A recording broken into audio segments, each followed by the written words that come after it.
तो सबसे बड़ा सवाल में हम चर्चा शुरू करें उससे पहले नजर डाल लेते हैं हेडलाइंस पर।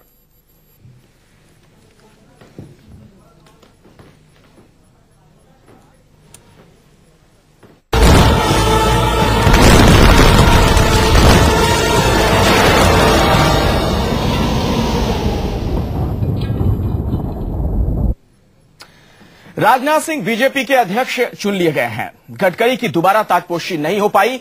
बीजेपी की अंदरूनी राजनीतिक हालातों ने राजनाथ को अध्यक्ष पद पर तो बिठा दिया, लेकिन उन्हें अध्यक्ष पद की कुर्सी जितनी आसानी से मिल गई, उनकी आने वाली राह आसान नहीं दिखती। राजनाथ के सामने है चुनौतियों का पहाड़। चुनौतियां मिशन 2014 की। हालांकि लोकसभा चुनाव से पहले 9 राज्यों में विधानसभा चुनाव होने वाले हैं और ऐसे में राजनाथ सिंह की अग्नि परीक्षा विधानसभा चुनाव में ही हो जाएगी। पहले आपको सुनवाते हैं राजनाथ सिंह ने क्या कुछ कहा है अध्यक्ष बनने के बाद। जिस तरीके से बेबुनियाद और निराधार आरोप उनके ऊपर चस्पा किए गए, उससे आहत होकर उन्होंने अपने पद से त्याग पत्र दे दिया। उन परिस्थितियों में मुझे यह जिम्मेदारी संभालनी पड़ी है। लेकिन नितिन जी, मैं कहना चाहता हूं कि इंसाफ की लड़ाई में आप अकेले नहीं हैं, बल्कि पूरी भारतीय जनता पार्टी आपके साथ खड़ी रहेगी। यह आपको विश्वास दिलाता है कि 2013 के होने वाले कई विधानसभा के चुनाव में भारतीय जनता पार्टी अपनी सरकार बनाएगी, शानदार सफलता हासिल करेगी। तो वैसे ही 2014 के लोकसभा चुनाव में यदि सरकार बनेगी तो भारतीय जनता पार्टी के नेतृत्व की एनडीए सरकार बनेगी, यह मुझे पूरा विश्वास है। हमारा देश इस संकट के दौर से गुजर रहा है, तो इसके लिए जिम्मेदार कोई राजनीतिक पार्टी है तो वह कांग्रेस पार्टी जिम्मेदार है। क्योंकि आजाद भारत में लंबे समय तक हुकूमत यदि किसी राजनीतिक पार्टी ने की है तो वह कांग्रेस पार्टी ने की है। हर प्रकार का संकट, महंगाई का संकट, इतना ही नहीं, आंतरिक और बाह्य सुरक्षा का संकट, कूटनीतिक मोर्चे पर भी संकट, कई संकटों से हमारा देश इस समय जूझ रहा है। हाल में ही भारत सरकार के गृह मंत्री शिंदे जी ने जो भी बयान दिया है, उससे स्पष्ट संकेत यह दिया मिलता है कि आतंकवाद की लड़ाई के प्रति जितना गंभीर होना चाहिए इस सरकार को, वह गंभीर नहीं है। पूरे देश में केवल वोट बैंक की राजनीति के कारण सारे देश की आबोहवा में वह सांप्रदायिकता का जहर घोलना चाहते हैं। यह गैर जिम्मेदाराना बयान है। उनके इस बयान को भारतीय जनता पार्टी कंडेम करती है। तो आपने सुना राजनाथ सिंह जी को, लेकिन बड़ा सवाल यह है कि जो आने वाली चुनौतियां हैं, जिस तरह की गुटबाजी पार्टी के अंदर देखने को मिल रही है, उसे राजनाथ सिंह कैसे निपटेंगे? इन तमाम पहलुओं को खंगालने का प्रयास करेंगे। हमारे साथ कई खास मेहमान जुड़ रहे हैं। हमारे साथ सुधांशु मित्तल, बीजेपी के वरिष्ठ नेता, जुड़ गए हैं। Professor Rakesh Sinha political commentator हैं और संघ के विचारक हैं, वो भी हमारे साथ मौजूद हैं। महाबल मिश्रा कांग्रेस के सांसद हैं, उनसे भी हम बातचीत करेंगे। अनिल बंसल सीनियर जर्नलिस्ट हमारे साथ स्टूडियो में मौजूद हैं और इस चर्चा में शिरकत कर रहे हैं हमारे मैनेजिंग एडिटर अजीत अंजुम भी। मेरा पहला सवाल सुधांशु मित्तल जी आपसे है। मुझे याद है कि जब आपको नॉर्थ ईस्ट का प्रभारी बनाया गया था, उस दौरान किस तरीके से अरुण जेटली की मुखालफत की खबरें आई थी। राजनाथ सिंह ने ही आपको बनाया था नॉर्थ ईस्ट का प्रभारी। अंदरूनी गुटबाजी उस दौरान देखने को मिली थी। ऐसे में बड़ा सवाल यह है कि क्या हालात पार्टी के अंदर बदल गए हैं? क्यों आखिर आपको लगता है, आप लोगों को लगता है कि राजनाथ सिंह अंदरूनी गुटबाजी को रोक पाएंगे, इस घमासान को रोक पाएंगे, बढ़ाएंगे नहीं? देखिए, जिस तरह सर्वसम्मति से राजनाथ जी का चुनाव राष्ट्रीय अध्यक्ष के लिए हुआ है, मुझे लगता है उसको देख के ये प्रश्न कितना बेमानी हो सकता है, ये हम सबको समझना चाहिए। भाजपा में जो गुटबाजी की और ये बात कर रही है, देखिए, किसी भी राजनीतिक संगठन में मतभेद को आप मनभेद मान के ना चलिए। अच्छा, लोगों में अगर विचार अलग अलग भिन्नता नहीं होगी तो किस तरह का प्रजातंत्र की हम कल्पना कर रहे हैं? सुधांशु जी, आम राय से ही पिछली बार चुनाव हुआ था, थोड़ी हम लोग देख रहे हैं। हाँ, उनका चुनाव पिछली बार भी आम राय से ही हुआ था। इस बार जो है सर्वसम्मति हुआ है, लेकिन सर्वसम्मति से चुनाव हुआ है। सुधांशु जी और इसमें देखिए, मेरा कहना है, सुधांशु जी एक मिनट सुन लीजिए। सुधांशु जी सामने ना आ जाए। सुधांशु जी एक मिनट सुन लीजिए। कल शाम भी कई चैनल पर आपको हम लगातार डिबेट में हिस्सा लेते सुन रहे थे। आपको पता है कि कल तक किनके नाम पर सर्वसम्मति थी? कल तक 4 बजे शाम तक या 5 बजे शाम तक अध्यक्ष किनको बनना था आपको पता होगा। 4 बजे गडकरी की तरफ से कहा गया कि उन्हें री-इलेक्ट होना है और उसके पहले आईटी के छापे मारे जा रहे हैं। बाद में री-इलेक्ट के बयान को बदला गया और उसके बाद 6 घंटे के अंदर राजनाथ सिंह का नाम तय हुआ और गडकरी सीन से बाहर हो गए। तो जाहिर है 5-6 घंटा बहुत क्रूशियल था और बहुत मंथन, चिंतन और जद्दोजहद के बाद गडकरी की जगह राजनाथ की ताजपोशी हुई। तो तस्वीर अगर अचानक बदलती है तो उसके कई दूसरे पहलू भी होते हैं सुधांशु जी। ना देखिए, जो तस्वीर बदली वो तब बदली ना जब नितिन जी ने खुद ने कहा कि मैं अब चुनाव मैं अध्यक्ष नहीं बनना चाहता, क्योंकि जो मेरे ऊपर झूठे इल्जाम लगाए हैं उन इल्जामों को बहुत पहले लगे थे सुधांशु जी, पहले क्यों नहीं उन्होंने कहा? इतना वक्त क्यों लग गया? भाई मुझे तो कह लेने दीजिए या तो मुझे बोल लेने दीजिए। हाँ बोलिए बोलिए। और उन्होंने कहा कि देखिए ये बार बार जो है झूठे प्रचार हो रहे हैं और उसको उनको दिखा कि इससे पार्टी का नुकसान होने वाला है। उन्होंने खुद ने कहा कि मेरे को दूसरी टर्म नहीं चाहिए। उसके बाद जो है सब बैठे। अच्छा देखिए, इसमें सब जने बैठ के सबने तय करा है।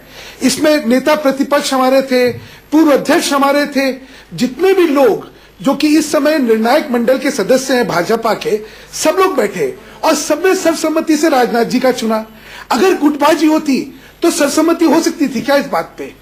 अब हर चीज में अगर हम एक नेगेटिव पहलू से ही कोई चीज देखना चाहेंगे तो ये तो ठीक नहीं है। सुधांशु जी, इसका मतलब ये हुआ कि गडकरी के नाम पर से बने हैं। सुधांशु जी, पहले गुटबाजी हो तो जाने दीजिए। सुधांशु जी, पहले गुटबाजी हो जाने दीजिए। सुधांशु जी, तो ठीक है। सवाल इन्होंने किया था कि पिछली बार आपको प्रभारी बनाने पर विरोध हुआ था, तब भी राजनाथ जी अध्यक्ष सर्वसम्मति से आम राय से ही चुने गए थे।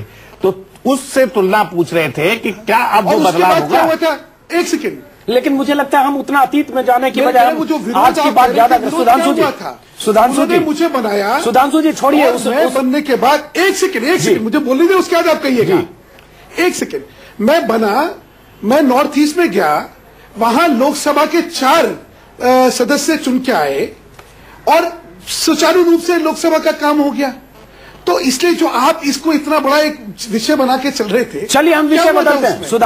सुधांशु जी विषय यह है कि सर्वसम्मति से राजनाथ चुने गए, लेकिन गडकरी के नाम पर सर्वसम्मति नहीं थी। तभी कल इतना तमाशा हुआ कि यशवंत सिन्हा की नाराजगी की खबरें आई, शत्रुघ्न सिन्हा यशवंत सिन्हा की मुलाकात की खबरें आई और पिछले 2-3 महीने से राम जेठमलानी से लेकर जसवंत सिंह तमाम लोगों की नाराजगी की खबरें आ रही थी। महेश जेठमलानी भी चुनाव लड़ेंगे ऐसी खबरें भी आ रही थी। तो कहीं न कहीं दबाव में, चाहे वो दबाव बीजेपी का अंदरूनी दबाव हो, चाहे नितिन गडकरी पर इतने आरोप लग रहे थे उसके दबाव हो, चाहे आने वाले चुनाव में नितिन गडकरी किस चेहरे दागदार छवि के साथ कैसे नेतृत्व करेंगे विपक्ष की सबसे बड़ी पार्टी बीजेपी का, चाहे ये दबाव हो, कहीं न कहीं यह दबाव 6 घंटे में काम आया और नितिन गडकरी की जगह राजनाथ सिंह की ताजपोशी हो गई। ये तो सच है ना? प्रश्न क्या है? प्रश्न ये है, नहीं समझ आया। प्रश्न ये है सुधांशु जी, जो सुनिए मुझे लगता है प्रश्न आप समझ रहे हैं, आप जवाब दें तो उससे साफ हो जाए। उत्पन्न हुई, मैं बोलने दीजिए ना, जो स्थितियां उत्पन्न हुई उन स्थितियों को देख के राष्ट्रीय अध्यक्ष नितिन गडकरी जी ने खुद ने फैसला करा कि नहीं, इस समय ये जो है उनका पद छोड़ के ये सारी चीजों को ठीक करना ज्यादा महत्वपूर्ण है और उन्हें अपने पद से इस्तीफा दिया और राजनाथ जी बन गए। तो इसमें विषय क्या है? अच्छा, तो इसका मतलब ये कल फैसला किया गडकरी ने, क्योंकि कल 4 बजे गडकरी की तरफ से बयान आया था कि उनके री-इलेक्शन के पहले, री-इलेक्शन सुन लें इस बात को, री-इलेक्शन के पहले आईटी के छापे मारे जा रहे हैं। तो कल 4 बजे तक, शाम 4 बजे तक गडकरी अपने को री-इलेक्टेड प्रेसिडेंट के तौर पर देख रहे थे। सिर्फ औपचारिकता उन्हें आज में दिख रही थी और उसके बाद 6 घंटे 5 घंटे के भीतर तस्वीर बदली। तो जाहिर है ये बात कल ही हुई। ये कल क्यों हुई और कल 6 घंटे में क्यों हुई? 4 बजे तक गडकरी री-इलेक्टेड प्रेसिडेंट की तरह क्यों बिहेव कर रहे थे? मतलब मुझे समझ नहीं आया। उनके मन में एक इच्छा आई, उनको लगा कि स्थिति का मूल्यांकन देखते हुए उनको ये करना चाहिए और उन्होंने कर दिया। इसका विषय क्या है? उन्होंने स्वेच्छा से अपने पद को त्यागा और राजनाथ जी उसके बाद सर्वसम्मति से बन गए। ये दोनों शाश्वत सत्य हैं। इसमें विषय क्या है? बिल्कुल विषय नहीं है। अच्छा, स्थिति जो थी वो कल रेड हुई, उसी के बाद उत्पन्न हुई ना। बिल्कुल। उस रेड के बाद उनको लगा कि मैं कितना भी कह रहा हूं लेकिन यहाँ का माहौल जो है वो खराब होता जा रहा है। चलिए, और कहीं शायद इससे पार्टी को नुकसान होने वाला है। मैं आपके पास लौटूंगा। महाबल मिश्रा भी हमारे साथ बने हुए हैं, कांग्रेस के नेता। महाबल जी, सूरत में पार्टी का नुकसान नहीं करना चाहते थे। अच्छा, महाबल जी से संपर्क शायद नहीं हो पा रहा है। अनिल जी, क्या आपको लगता है वाकई राजनाथ सिंह कोई करिश्मा कर पाएंगे? अगर 1991 के बाद से 2009 तक अगर हम गौर करें तो लगातार हमने देखा कि 120 से ज्यादा ही सीटें रही बीजेपी की लोकसभा में, और 2009 में जब राजनाथ सिंह के नेतृत्व में चुनाव लड़ा गया 116 तक वो पहुंच गए।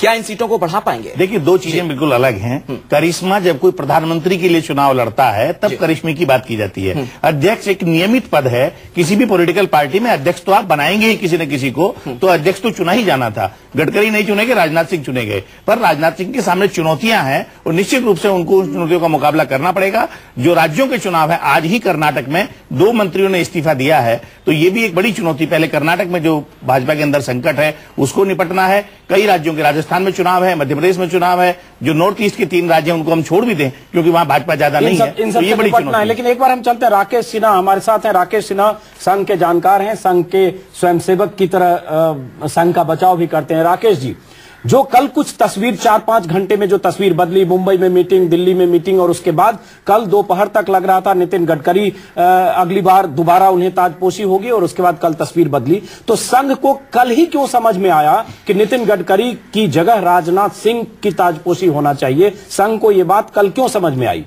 सिर्फ आईटी छापों के बाद, या लगातार लगा कि अब नितिन गडकरी के नेतृत्व में बीजेपी का इस साल चुनाव में फेस करना बीजेपी का नितिन गडकरी के नेतृत्व में मुफीद नहीं होगा? देखिए, इसमें बात यह नहीं है कि कल अंतिम समय में कोई निर्णय लिया हुआ है। कई महीनों से ये द्वंद्व चल रहा था। जब मीडिया ने नितिन गडकरी के बारे में कुछ मुद्दे उठाए, भ्रष्टाचार के मुद्दे थे, वो सही हैं गलत हैं अलग प्रश्न है, लेकिन उन मुद्दों के उठते ही पार्टी के भीतर और संघ परिवार के भीतर एक द्वंद्व चल रहा था, गडकरी कंटिन्यू करें कि नहीं करें। लेकिन गडकरी जी ने यह निर्णय लिया कि पार्टी के हित में, जब पार्टी के अंदर भी वह पोच चल रही थी, इस बात को स्वीकार करना चाहिए, पार्टी के अंदर वह पोच चल रही थी, पार्टी के बाहर भी लोगों के मन में चल रहा था गडकरी जी ठीक है या गलत है, ये निर्णय बाद में हो, लेकिन अभी पार्टी को क्षति नहीं होनी चाहिए। सबसे अच्छी बात है कि गडकरी जी ने स्वयं ये निर्णय लिया और ये निर्णय उन्होंने पार्टी को सूचित कर दिया, पार्टी को उस द्वंद्व से बाहर निकाला। और आज आप देखिए, राजनाथ जी ने अपने भाषण में साफ तौर पे कहा, पूरी पार्टी उनके साथ इंसाफ की लड़ाई में खड़ी है। जिस ढंग से चुनाव से एक दिन पहले छापे मारे गए, अजीत जी आप भी अनुमान लगा सकते हैं कि सत्ता का डायनेमिक्स किस प्रकार से काम भारत में कर रहा है, किस प्रकार से सीबीआई और एनआईए का उपयोग किया जा रहा है। और आज एक जो सबसे महत्वपूर्ण बात है, देखिए उसका इस्तेमाल तो हर सरकार में होता है। हम उसकी डिटेलिंग पे ना जाए, उसकी डिटेलिंग पर जाएंगे तो मुश्किल होगी। कोई भी सरकार इससे मुक्त नहीं है। हर सरकार के समय सत्ता के डायनेमिक्स चेंज होते हैं और सीबीआई का इस्तेमाल होता है, लेकिन हम उस पर ना जाए। राकेश मैं जो बात कहना चाहता हूं, राकेश जी, अगर आरोप से इस्तीफा देना था तो गडकरी जी को आरोप लगते ही इस्तीफा देना चाहिए। एक मिनट, राकेश कुछ कर रहे हैं। जी राकेश जी, देखिए इस्तीफा देने का वक्त क्या होगा इस व्यक्ति पर छोड़ना चाहिए। महत्वपूर्ण बात यह है कि उस व्यक्ति ने इस्तीफा दिया। कोई व्यक्ति कहे कि आज इस्तीफा दो, कोई कहता पिछली रात को ही इस्तीफा दे दे, इसकी कोई सीमा नहीं होती, ये सब्जेक्टिव मैटर है। उस व्यक्ति ने 2-3 महीने के अंतराल में इस्तीफा दिया। यह एक भारतीय राजनीति में एक मिसाल है। लाल कृष्ण आडवाणी ने मिसाल स्थापित किया, बंगारू लक्ष्मण ने स्थापित किया और नितिन गडकरी ने स्थापित किया। देखिए राजनीति में कई तरह के आरोप प्रत्यारोप लगते हैं, उस आरोप प्रत्यारोप को एक समीक्षा राकेश जी, नितिन गडकरी, ये सब जानते हैं कि नितिन गडकरी की दोबारा ताजपोशी तय थी। कल दोपहर तक, सुबह तक यही माना जा रहा था कि दोबारा नितिन गडकरी की ताजपोशी होगी, लेकिन आईटी के छापों के बाद तस्वीर बदली। अब नहीं, मिसाल अगर तय नहीं थी तो पार्टी ने संविधान क्यों बदला? जब पहले एक ही बार का प्रावधान था, 3 साल के रहेंगे, उन्हीं के ये निश्चित रूप से तय था कि नितिन गडकरी दोबारा अध्यक्ष होंगे। लेकिन मैं साथ साथ कह रहा हूं कि पार्टी के भीतर, और ये बात आपको बता दें, राजनाथ सिंह ने आपको, राकेश जी आपको बता दें, राकेश जी आपको बता दें, राजनाथ सिंह ने अपने पहले अध्यक्षीय भाषण में यही कहा कि हम सब लोग चाहते थे कि नितिन गडकरी दोबारा अध्यक्ष बने। इसका मतलब नितिन गडकरी अध्यक्ष बनना उनका तय था। लेकिन हम वक्त चूंकि ब्रेक का है, कमर्शियल ब्रेक है, ब्रेक के बाद हम आएंगे तो जानने की कोशिश करेंगे कि राजनाथ के सामने चुनौतियां क्या है, चुनाव की चुनौती, लोकसभा चुनाव की चुनौती, पार्टी को एकजुट रखने की चुनौती और पार्टी के भीतर जो अलग अलग नेता हैं जिनकी राजनीतिक महत्वाकांक्षाएं हैं उनसे निपटने की चुनौती। बड़ा सवाल में हम चर्चा कर रहे हैं, राजनाथ सिंह की ताजपोशी हुई है, लेकिन बड़ा सवाल यह कि क्या इससे बीजेपी की मुसीबतें कम हो जाएंगी? जो अंदरूनी गुटबाजी देखने को मिल रही है, क्या उस पर लगाम लगा पाएंगे राजनाथ सिंह? हमारे साथ बातचीत करने के लिए कई खास मेहमान बने हुए हैं, लेकिन इस सेगमेंट की शुरुआत प्रोफेसर राकेश सिन्हा आपसे मैं करना चाहूंगा। आप आरएसएस के विचारक भी हैं। आपको नहीं लगता है कि गडकरी अगर ये कदम पहले उठाते, आपके मुताबिक अगर उन्होंने खुद इस्तीफा दिया है, पेशकश उन्होंने की है, तो अगर पहले वो इस्तीफा दे देते तो शायद भ्रष्टाचार पर इतनी भद नहीं पिटती बीजेपी की? देखिए, ये तो एक सब्जेक्टिव मैटर में पहले भी कहा कि यदि वो पहले भी इस्तीफा दे सकते थे और अब भी इस्तीफा दिया, बहुत अंतर नहीं पड़ता है। देखिए, एक बात ये समझ लीजिए कि भारतीय राजनीति में राजनीतिक शुचिता की लड़ाई भारतीय जनता पार्टी लड़ रही है, तो उसे शुचिता पर ध्यान देना पड़ेगा। एक बात जो यहाँ निष्कर्ष के रूप में आया है कि व्यवसाय से जुड़े हुए लोगों को सर्वोच्च पदों पर देने पर विवाद उठने की संभावनाएं बढ़ती हैं। इसलिए भारतीय राजनीति में व्यवसायिकों को कभी भी सर्वोच्च पद नहीं दिया गया और इस एक्सपेरिमेंट ने इस बात को स्थापित किया। इस बात को हमें स्वीकार करना चाहिए। एक दूसरी बात जो मैं कहना चाहता हूं कि राजनाथ सिंह और गडकरी जी में कोई बुनियादी अंतर नहीं है, चूंकि कलेक्टिव लीडरशिप के साथ चुनाव राकेश जी मुझे लगता है चूंकि आपने व्यवसाय से जुड़े लोगों को सर्वोच्च पद देने की बात की, शायद उस पर सुधांशु मित्तल को कुछ ऐतराज है, क्योंकि वो भी व्यावसायिक विचारधारा वाले हैं और व्यवसायी भी हैं। सुधांशु जी, आप अगर काउंटर करना चाहते हैं अपने ही साथी को।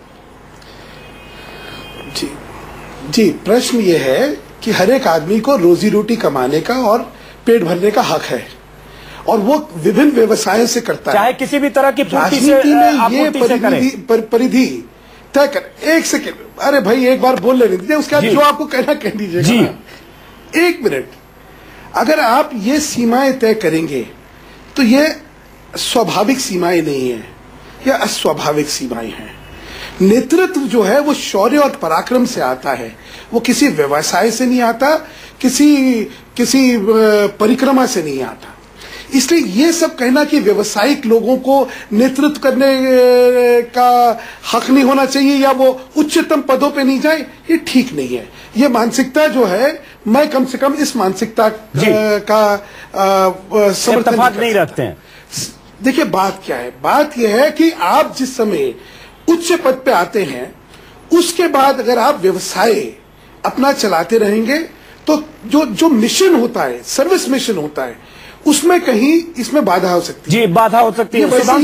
सुधांशु जी, विषय हमारा भटक रहा है। सुधांशु जी, और फिर वो वकालत करे तो उसका कॉन्फ्लिक्ट ऑफ इंटरेस्ट आ जाता है। सुधांशु जी, बिल्कुल आप सही कह रहे हैं। विषय हमारा ये है, टीचर अगर एक टीचर जो है फिर अपना व्यवसाय वो अपना प्रोफेशन कंटिन्यू करता है तो उसमें दिक्कत आ जाती है। सुधांशु जी, एक सवाल। सुधांशु जी, पद पे आने के बाद सुधांशु जी, मुझे लगता है कुछ जो चीजें आज अडवाणी ने कही, मुझे समझना होगा आपसे दोनों से कि कहीं पर निगाहें, कहीं पर निशाना इसमें क्या है। अडवाणी ने राजनाथ सिंह को एक टास्क दिया, साथ में यह कहा कि अनैतिक आचरण को अब सहन नहीं किया जाएगा, इस तरह से पार्टी चले। तो मैं समझना चाहूंगा अनैतिक आचरण किसका और इशारा किसकी ओर। और दूसरा, अडवाणी ने यह भी कहा कि बीजेपी को पार्टी विथ ए डिफरेंस कहा जाता रहा है, लेकिन हमारे विरोधी ही अब इस जुमले का इस्तेमाल हमारे खिलाफ करते हैं। तो मुझे लगता है पार्टी ऐसे चले कि पार्टी विथ ए डिफरेंस बनी और बची रहे, तो मुझे लगता है, और दिखे भी। तो मुझे लगता है अडवाणी ये कहते वक्त क्या उनके जहन में नितिन गडकरी, उनका कार्यकाल, उनका कार्यकलाप और बाबू सिंह कुशवाहा से लेके बाकी चीजें हुई वो सब थी? संचेती की केवल ब्लॉक नहीं, अब आपका जो है परिप्रेक्ष्य है, ये गलत परिप्रेक्ष्य है। अब चालू करते हैं। आज कर्नाटका में हमारे पास समस्या है, वहां पे अंतर कलह की वजह से न केवल सरकार को समस्या है, वहां का माहौल खराब हो रहा है। ये भाजपा की कार्यशैली की परंपरा नहीं रही है। भाजपा के विषय में लोगों के मन में एक आस्था थी कि ये बड़ी सुयोजित पार्टी है, यहाँ अनुशासन बहुत है और लोगों में भाईचारा बहुत है। वहां पे अगर इस तरह की चीज होती है तो लोगों में उस छवि धूमिल होती है। लेकिन और उसी परिप्रेक्ष्य को देख के कहीं अडवाणी जी ने कहा, जहां तक शुचिता का सवाल है या इसमें अनैतिकता नहीं होनी चाहिए, ये एक जनरल स्टेटमेंट है कि आज की राजनीति जो है उसका माहौल इतना खराब हो चुका है कि लोगों को राजनीतिकों पे विश्वास ही उठ गया है। सर, ये मेरा स्टेटमेंट नहीं है। सुधांशु जी, अनैतिक आचरण बर्दाश्त न करें, सहन न करें, ये अडवाणी की नसीहत है अपने नए अध्यक्ष के लिए, पार्टी के नए अध्यक्ष के लिए। राकेश सिन्हा जी, अगर अडवाणी ये कह रहे हैं कि अनैतिक आचरण राजनाथ बर्दाश्त न करें, सहन न करें और पार्टी विथ ए डिफरेंस की छवि को राजनाथ बहाल करें, तो ये कहते वक्त अडवाणी के जहन में क्या रहा होगा? नितिन गडकरी का कार्यकाल, अजय संचेती से उनकी दोस्ती और बाकी जो चीजें 2 साल और पिछले 6 महीने में हुई वो सब। अनैतिक आचरण को बर्दाश्त नहीं करें, इसमें गडकरी जी उनके सामने है, ऐसा मानना बिल्कुल गलत है। गडकरी जी के साथ पार्टी और परिवार खड़ी है। देखिए, एक बात जो मैं कहना चाहता हूं, जिस पर आपने व्यावसायिक बात कही, बहुत महत्वपूर्ण बात है।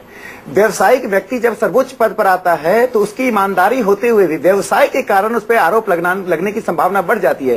पूर्ति कंपनी एक सोशल एंटरप्रेन्योर के रूप में गडकरी जी ने चलाया, उन्होंने बहुत बड़ा काम किया है, हजारों लोगों को रोजगार दिया। बिल्कुल बिल्कुल, ड्राइवर को करोड़पति बना दिया, सीए को करोड़पति बना दिया, मुंबई के तमाम झोपड़पट्टी में डायरेक्टर रह रहे हैं। ड्राइवर एक नागरिक है, ड्राइवर को आप डिमील मत कीजिए। बिल्कुल, ड्राइवर को डिमील नहीं करना चाहिए, ड्राइवर को, कंडक्टर को डिमील मत कीजिए, वो भारत का हम करें। ड्राइवर को करोड़पति गडकरी जी ही बना सकते हैं, क्योंकि वो ड्राइवर का स्टेट से कंपनी चलती है। वो आदर्श सोसाइटी में मकान दिलवा, मत कीजिए, डिग्निटी ऑफ लेबर की बात कीजिए, डिग्निटी ऑफ लेबर की बात कीजिए। एक जो महत्वपूर्ण बात करना चाहता हूं कि राजनाथ सिंह जी ने 2014 के चुनाव को सामने रखकर जो राजनाथ जी के सामने क्या-क्या चुनौतियां हैं, उसने कार्यकर्ताओं को सुदृढ़ करने का काम किया है। चलिए सुधांशु जी, अब मुद्दे पर आते हैं। चूंकि राकेश सिन्हा जी थोड़े नाराज हो रहे हैं, सवाल ड्राइवर के करोड़पति होने का होगा तो नाराजगी होगी। सुधांशु मित्तल जी, जाहिर है विषय हमारा वही है, चुनौतियां। लेकिन चुनौतियों की लंबी लकीर गडकरी ने भी खींची है। इसको भी मानना होगा कि जो इल्जाम लगे हैं बीजेपी पर, जो इल्जाम लगे हैं पार्टी अध्यक्ष पर, और जो छवि खराब हुई नितिन गडकरी के कार्यकाल में, उन इल्जामों को धोना होगा, उस पर जवाब देना होगा। और पिछले 6 से 8 महीनों में जो आक्रामक तेवर था बीजेपी का, उससे कई जगह डिफेंसिव होना पड़ा। वहां भी बीजेपी को ऑफेंसिव होकर विपक्ष की भूमिका निभानी होगी। और राजनाथ ये भूमिका कैसे निभाएंगे, यह भी बहुत बड़ा सवाल है। बीजेपी को क्या फायदा होने जा रहा है और बीजेपी के जो अंदरूनी हालात हैं वो कितने बदल पाएंगे, इन तमाम पहलुओं को छूने का हम प्रयास कर रहे हैं। कई खास मेहमान हमारे साथ बने हुए हैं। प्रोफेसर राकेश सिन्हा, आपसे बातचीत की शुरुआत करना चाहूंगा अभी, चूंकि आप आरएसएस के विचारक भी हैं। आखिर आप लोगों ने अगर राजनाथ सिंह पर इतना भरोसा जताया तो क्यों जताया? ऐसा क्या आप लोगों को लगता है जो गडकरी नहीं कर पाएंगे, जो अब राजनाथ सिंह करने जा रहे हैं? देखिए, प्रश्न इतना वैल्यू लोडेड है कि गडकरी नहीं कर पाएंगे, राजनाथ जी करेंगे। मैं ये मानता हूं कि राजनाथ सिंह जी का एक किसान बैकग्राउंड होने के कारण, नॉर्थ इंडिया बैकग्राउंड होने के कारण पार्टी को लाभ अधिक मिलेगा। देखिए, भारतीय जनता पार्टी को उत्तर प्रदेश में चुनौती है। राजनाथ सिंह इस बड़े राज्य में लंबे समय से काम कर रहे हैं, एक बात हुई। दूसरी बात है कि जो राजनीति कॉर्पोरेट सेंट्रिक हो रही है, राजनाथ सिंह के नेतृत्व में मुझे लगता है नहीं, कॉर्पोरेट सेंट्रिक चीजों को वे किसान सेंट्रिक राजनीति करें, ये भारतीय राजनीति के लिए एक शुभ संकेत है। राजनाथ सिंह का भारतीय राजनीति में किसी राष्ट्रीय पार्टी का राष्ट्रीय अध्यक्ष बनना।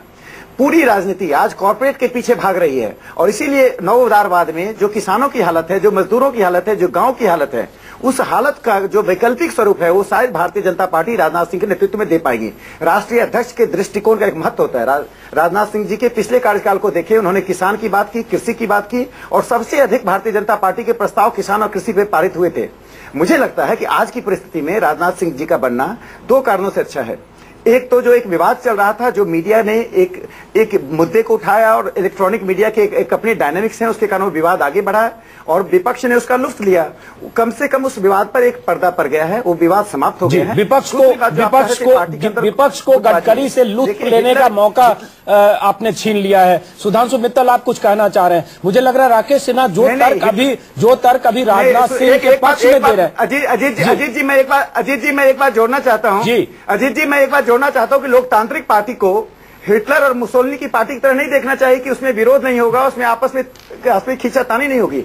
एक सीमा तक लोकतांत्रिक पार्टी में स्पेस देना चाहिए और भारतीय जनता पार्टी की विशेषता है कि उसमें ये स्पेस दिया जाता है। जी बिल्कुल सही कह रहे हैं। और अजीत जी मैं आपसे भी एक अनुरोध करना चाहता हूं, जब राहुल गांधी की ताजपोशी हुई तो विवाद इस पर नहीं हुआ कि वंशवाद होना चाहिए कि नहीं होना चाहिए, उनके भाषण पर बहस की गई। आज राजनाथ सिंह के भाषण पर बहस करने की जगह इस बात पर बहस की जा रही है कि नितिन गडकरी क्यों नहीं बने, राजनाथ सिंह क्यों बने? बहस इस पर होनी चाहिए कि राजनाथ सिंह के सामने चुनौतियां क्या, दर्जनों लोग हैं, हजारों लोग हैं। राकेश सिन्हा जी, बहस इस पर जरूर होनी चाहिए कि राजनाथ सिंह के सामने चुनौतियां क्या हैं। बहस इस पर होनी चाहिए कि नितिन गडकरी कल 4 बजे अगर दोबारा अध्यक्ष के तौर पर खुद को देख रहे थे तो 4 से रात 9 बजे के बीच क्या हुआ कि नितिन गडकरी की जगह राजनाथ सिंह के नाम पर सहमति बनी, जिसको आप सहमति करें। पार्टी किसी लोकतांत्रिक पार्टी में, ये किसी लोकतांत्रिक पार्टी में लेकिन राकेश जी नियंत्रित होगा, उसमें ऐसा नहीं हो सकता। राकेश जी हिटलर से नियंत्रित होगा नहीं होगा। बिल्कुल सही कह रहे हैं, लेकिन हम वापस राजनाथ सिंह पर लौटते हैं। राकेश जी, हम वापस राजनाथ सिंह पर लौटते हैं। मीडिया के उन आरोपों को रिस्पॉन्ड किया, सरकार ने आरोप नहीं लगाए, सरकार ने उन्हें दंडित नहीं किया है जी। सुधांशु मित्तल जी, न्यायालय ने दंडित नहीं किया, मीडिया ने उनमें जो आरोप लगाए जी सुधांशु मित्तल जी अपनी बात स्वागत किया जाना चाहिए। सुधांशु मित्तल जी, राजनाथ सिंह के सामने सबसे बड़ी चुनौती अभी इस साल होने वाले चुनाव और पार्टी की छवि सुधारने की है और पार्टी के नेताओं को एक साथ लेकर उतरने की है। आपको लगता है कि राजनाथ सिंह अभी सबसे सही अध्यक्ष थे जो पार्टी को इन चुनौतियों से सामना करते हुए पार्टी को नई दिशा दे पाएंगे? अच्छा, सबसे पहले यह है कि राजनाथ जी के सामने चुनौतियां क्या हैं।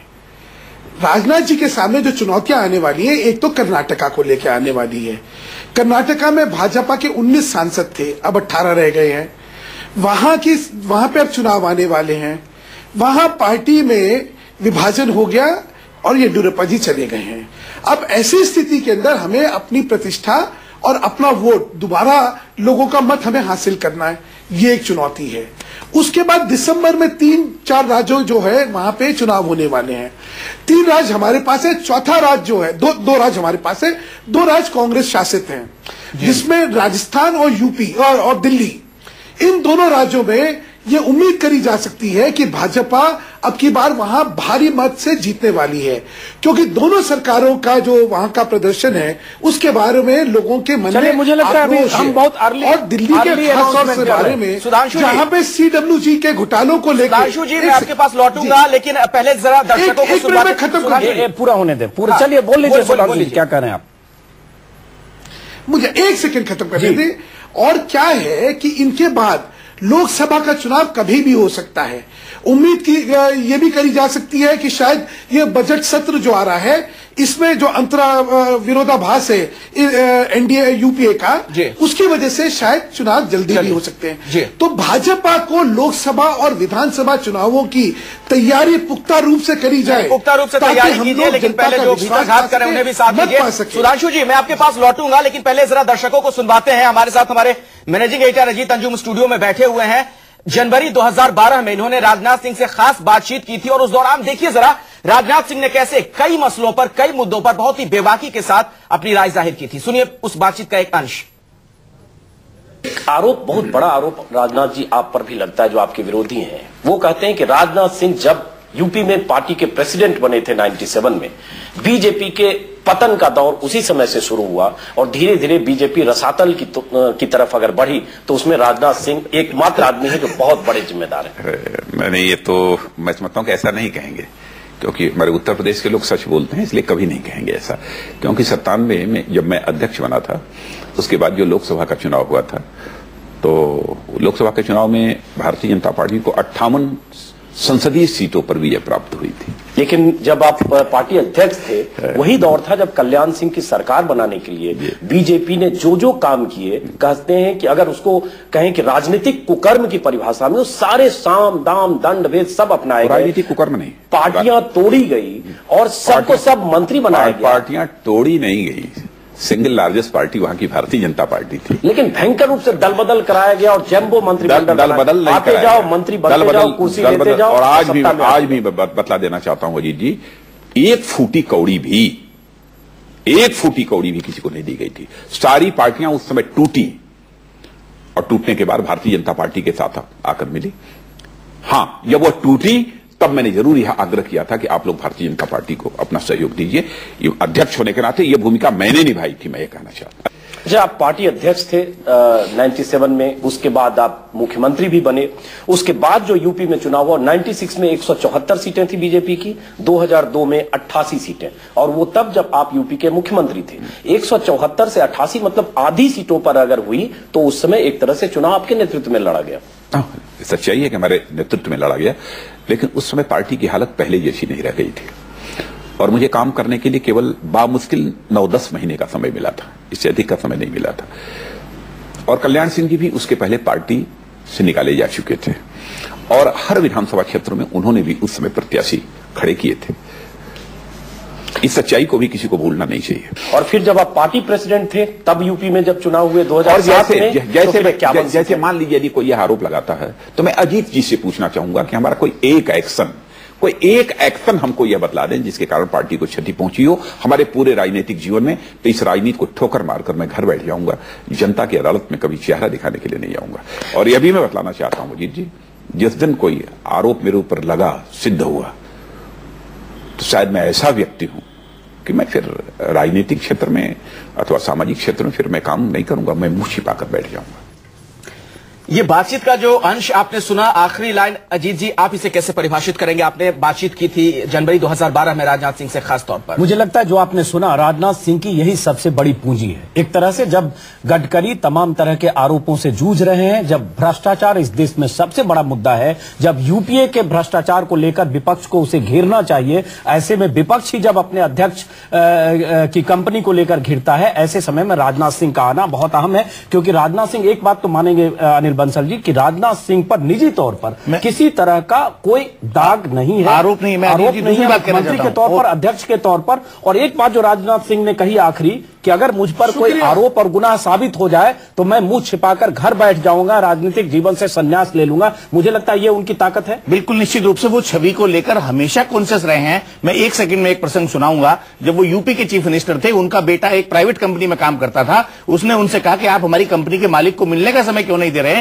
आपका सेक्रेटरी बदमाश है, उससे टाइम मांगते देता नहीं है। उसने कहा सेक्रेटरी टाइम नहीं देता, मैं देता हूं, मैंने मना कर दिया है, आप कल रिजाइन कर दीजिए। आपकी 25,000 की नौकरी के लिए उत्तर प्रदेश सरकार को दांव पर नहीं लगाऊंगा, मैं आपको रोटी खिला सकता हूं घर बैठा के। ये राजनाथ सिंह ने अपने बेटे से कहा। बिल्कुल जो आप कह रहे हैं वही राकेश सिन्हा जी, ऐसे समय में जब करप्शन देश का सबसे बड़ा मुद्दा है और जब यूपीए को सिर्फ घेरे में होना चाहिए और निशाने पर होना चाहिए विपक्ष के, ऐसे समय में जाहिर है नितिन गडकरी पर आरोप लगे और बीजेपी को कई बार आत्मरक्षा के लिए डिफेंसिव होना पड़ा। आपको लगता है कि राजनाथ सिंह के आने से बीजेपी को बहुत ताकत मिलेगी और बीजेपी एक बार फिर से आक्रामक विपक्ष की भूमिका निभा पाएगी करप्शन के मुद्दे पर एटलीस्ट? देखिए, आज उनके भाषण से साफ जाहिर है कि उन्होंने 3 मुद्दे उठाए, महंगाई का, भ्रष्टाचार का और आंतरिक सुरक्षा का। तीनों मुद्दों पर उन्होंने 2014 के चुनाव को केंद्रित किया है और कहा कि भारतीय जनता पार्टी के नेतृत्व में एनडीए की सरकार बनेगी। जाहिर है, मुझे लगता है कि राजनाथ सिंह जी सड़क पे संघर्ष को जोड़ देंगे। उनकी एक विशेषता है कि राजनाथ सिंह प्रखंड स्तर पर भारतीय जनसंघ से उन्होंने अपना राजनीतिक करियर शुरू किया है, प्रखंड से लेकर राज्य होते हुए केंद्र तक पहुंचे हैं। एक बात है। दूसरी, उनकी निष्ठा राष्ट्रीय स्वयंसेवक संघ की विचारधारा में अशून्य निष्ठा है। उन्होंने शिंदे को साफ चुनौती दी कि जो आप बयान दे रहे हैं वो पूरे देश में सांप्रदायिकता का जहर घोल रहा है। मुझे लग रहा है कि उनके आने से कार्यकर्ताओं में जो थोड़ी सी हताशा का वातावरण, जो एक वातावरण से बना था, कोई वास्तविकता नहीं थी, कोई उससे सच्चाई नहीं थी, लेकिन जब वातावरण में धुआं उठता है तो सफोकेशन होता है। उस सफोकेशन को राजनाथ सिंह जी दूर करने में सक्षम होंगे और जिस तरह से उनके नेतृत्व को स्वीकार किया गया है, उनके पीढ़ी के लोगों ने, लाल कृष्ण आडवाणी ने और पार्टी के कार्यकर्ताओं ने स्वीकार किया है। मुझे लगता है कि भारतीय जनता पार्टी 2014 के चुनाव की राजनाथ सिंह जी के ताजपोशी के साथ बिगुल बजा रही है और कांग्रेस को दस्तक दे रही है कि अब तुम कब दिल्ली का सिंहासन खाली कर रहे हो। चलिए, वो तो 2014 के चुनाव में देखेंगे राकेश जी, लेकिन जोड़ना चाहूंगा, वो तो 2014 के चुनाव में देखेंगे। लेकिन राकेश जी, लगता नहीं कि अगर आज नितिन गडकरी की दोबारा ताजपोशी होती तो शायद इसी टोन में बीजेपी और संघ के लोग कह रहे होते और उनकी शान में भी कसीदे पढ़ रहे होते, उनकी खूबियां भी बता रहे होते। लेकिन सुधांशु मित्तल जी, आडवाणी ने जो बातें कही, आडवाणी जी पर कलेक्टिव जी, अजीत जी मैं एक बार जोड़ना चाहूंगा। आपने जो बात कही है, जहां पर सामूहिक नेतृत्व है वहां व्यक्ति का नेतृत्व का महत्व होता है, लेकिन सामूहिक नेतृत्व है भारतीय जनता पार्टी में। कोई भी निर्णय सामूहिकता के साथ ली जाती है। बिल्कुल। राजनाथ सिंह जी का भी जो निर्णय लिया गया है, उनकी पीढ़ी के लोग घर में बैठकर सभी विचार बिल्कुल सामूहिकता के साथ भी होता है और नागपुर से भी होता है। राकेश सिन्हा जी, आप भी जानते हैं, आप संघ के विचारक हैं, आप जानते हैं कि नागपुर से भी होता है। नितिन गडकरी जब पिछली बार अध्यक्ष पहली बार बने थे तो नागपुर से चीजें तय हुई थी और इस बार भी नागपुर से तय हुआ। बना रहेगा। मोहन भागवत ने नाम तय किया, बीजेपी ने एक्सेप्ट किया, उसको सिर्फ सामूहिकता मत बोलिए। मोहन भागवत ने तय किया, संघ ने तय किया, बीजेपी ने हम लोग एक्सेप्ट फिर किया। भटक रहे हैं। इस बार भी राजनाथ सिंह एक स्वयंसेवक हैं, हमारा संघ विषय की क्या पहली है? पसंद है नितिन गडकरी के बाद। नहीं है कि आरएसएस में जितना लोकतंत्र है किसी संगठन में लोकतंत्र नहीं है। बिल्कुल बिल्कुल होगा, ये आप बेहतर जानते होंगे, होगा। सुधांशु मित्तल जी, सुधांशु मित्तल जी, सुधांशु मित्तल जी, फैसला बिना विचार विमर्श का नहीं। बिल्कुल सुधांशु मित्तल जी, विषय सुधांशु मित्तल जी, मुद्दा यह है कि यूपी की बात अभी राकेश सिन्हा ने भी की, आपने भी की और लोग करेंगे, क्योंकि यूपी सबसे बड़ा बैटल ग्राउंड होगा लोकसभा चुनाव के मद्देनजर। 80 सीटें यूपी से आती है, किसी जमाने में 60 सीटें भी थी और 98 में 28-29 सीटें भी थी बीजेपी की, जब बीजेपी की सरकार दिल्ली में बनी थी। 99 में, माफ करें। अब फिर सवाल यह उठेगा कि यूपी में जो सबसे बड़ा बैटल ग्राउंड है, जहां से राजनाथ सिंह आते हैं, वहां राजनाथ सिंह क्या करेंगे? क्योंकि आडवाणी ने एक तरह से अध्यक्ष को बहुत बड़ी जिम्मेदारी दी, ये कहते हुए कि यूपी में बीजेपी की स्थिति चिंताजनक है, कष्टप्रद है, और राजनाथ सिंह ये संकल्प लें कि यूपी में बीजेपी की उसी तरह से ताकत में बीजेपी की बहाली हो, ये आडवाणी ने कहा। तो लगता है कि आखिर राजनाथ सिंह ऐसा कौन सा जादू का पिटारा, जादू की छड़ी है कि बीजेपी जो हासिल नहीं कर पाई पिछले 13 सालों में, वो राजनाथ सिंह बीजेपी को वापस 99 की तरह कम से कम ले आ पाएंगे 28-29 सीटों पर। ये आपको लगता है कि राजनाथ सिंह ये कर पाएंगे? जी, ऐसा है। यूपी का इस समय राजनीतिक माहौल का विश्लेषण करिए। यूपी में इस समय गुंडाई चरम सीमा पे है। दूसरा, वोट बैंक की राजनीति और तुष्टीकरण की राजनीति वो उसकी पराकाष्ठा हो चुकी है। पिछले 8 महीने में 11 दंगे, इसकी कोई जवाबदेही नहीं, और लोगों में इस समय घुटन है, लोगों में आक्रोश है। इस समय का राजनीतिक माहौल ऐसा है कि जनता जो है भाजपा की तरफ देख रही है, क्योंकि मुलायम सिंह जी 10 महीने पहले चुनाव हुए हैं, 10 महीने पहले चुनाव हुए, 225 सीटें मिली है समाजवादी पार्टी को। कल बनेंगे कि बसपा बनेगी? 1 मिनट, 1 सेकंड बोल लेने दीजिए ना जी, 1 सेकंड बोल लेने दीजिए।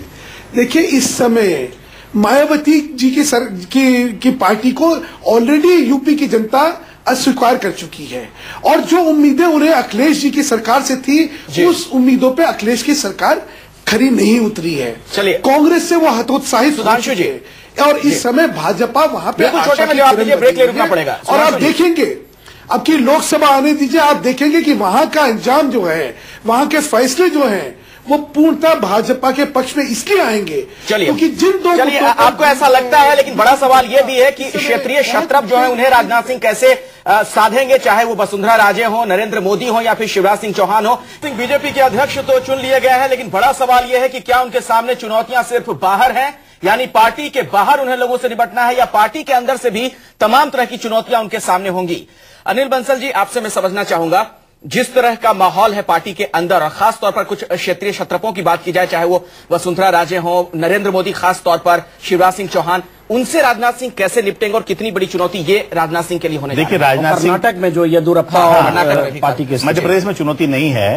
राजनाथ सिंह का मिजाज है सबको साथ लेकर चलने की वो कोशिश करते हैं।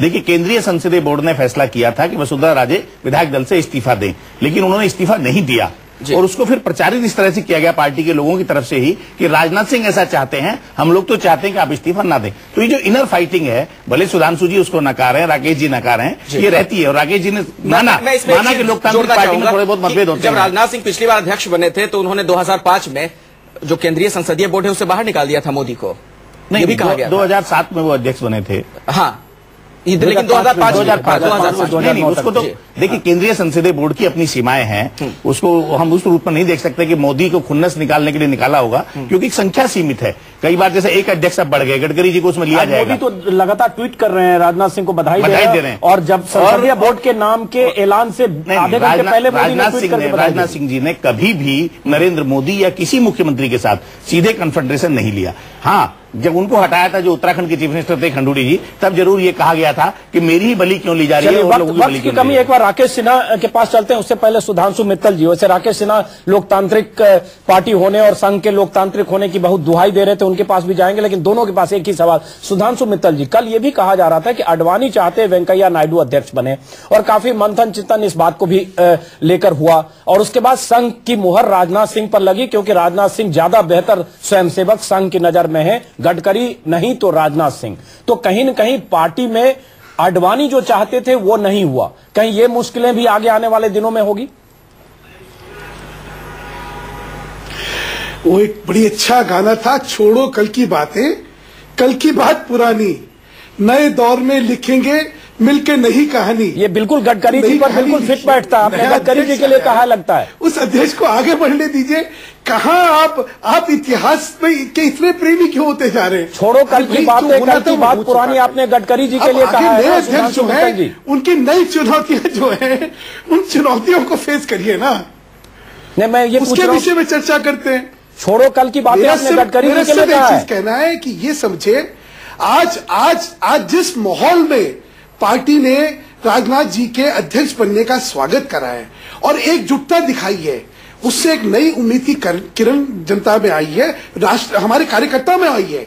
और मैं आपको बताना चाहता हूं, इस समय सब बिल्कुल दृढ़ संकल्प हैं कि कांग्रेस का कुशासन जो है उसका हमें अंत करना है। 2014 में इस देश को कांग्रेस के कुशासन से निजात देना। चलिए, वो 2014 में जनता तय करेगी। ये नेता और पार्टी तय नहीं करता है कि सरकार किसकी बनेगी, जनता करेगी। वक्त की कमी। राकेश सिन्हा, एक छोटा सा सवाल, राजनाथ सिंह के सामने कितनी चुनौतियां हैं? राजनाथ सिंह के सामने कितनी चुनौतियां हैं? राकेश जी, हम सब लोग लिस्ट सुबह से इस पर डिस्कस कर रहे हैं, कर्नाटक से लेकर विधानसभा चुनाव से लोकसभा चुनाव तक। आपके मुताबिक संक्षिप्त राजनाथ सिंह के सामने सबसे बड़ी चुनौती क्या है? देखिए, मैं राजनाथ जी से दो चीजें अपेक्षा करता हूं।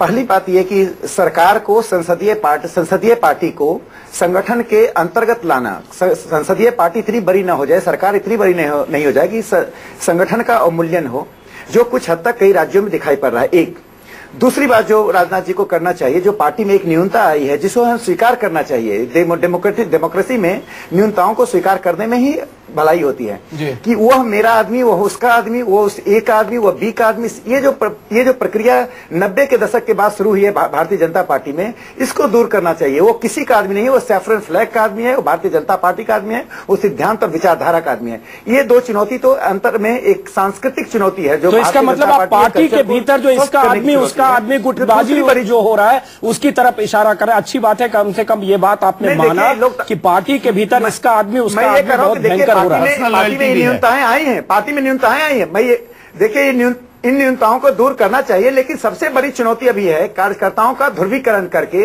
यूपीए सरकार के खिलाफ जो एक एंटी एस्टेब्लिशमेंट माहौल है, उस माहौल को इस प्रकार से उस माहौल का उपयोग करना कि सरकार को जितनी जल्दी हो दिल्ली से बाहर किया जाए। अन्यथा आपके जवानों के सर कटेंगे, किसान आत्महत्या करते रहेंगे और हम सिर्फ टेलीविजन पर भारतीय जनता पार्टी के ये वक्त बताएगा क्या राजनाथ सिंह बीजेपी के लिए? आत्महत्या किसान पहले भी करते रहे हैं और करगिल वार पहले भी हुआ है और सीमा पर सरहद पर तनातनी पहले भी हुई है, लेकिन फिर भी आपकी उम्मीद है राजनाथ सिंह से हम इसका इस्तेमाल करते हैं। तमाम उम्मीदें, लेकिन वक्त बताएगा कि आखिर बीजेपी के लिए क्या वाकई राजनाथ सिंह संजीवनी का काम करेंगे। एक छोटे से ब्रेक ले हम रुकेंगे। आप तमाम मेहमानों का इस चर्चा में शिरकत करने के लिए बहुत बहुत शुक्रिया। छोड़ दीजिए। हाँ सुधांशु जी, बोल लीजिए। मैंने कहा भविष्य हमारा है, उसकी चिंता छोड़ दीजिए। चलिए, भविष्य जनता तय करेगी। आगे का भविष्य हमारा है, एकजुट होके। चलिए, शुक्रिया। वक्त की कमी है, शो को हम इस बहस को खत्म कर रहे हैं। भविष्य जनता तय करती है, हर समय नेताओं का भी और सियासी दल का भी। इस बार भी जनता ही तय करेगी, 2013 के विधानसभा चुनाव में भी, 2014 के लोकसभा चुनाव में भी।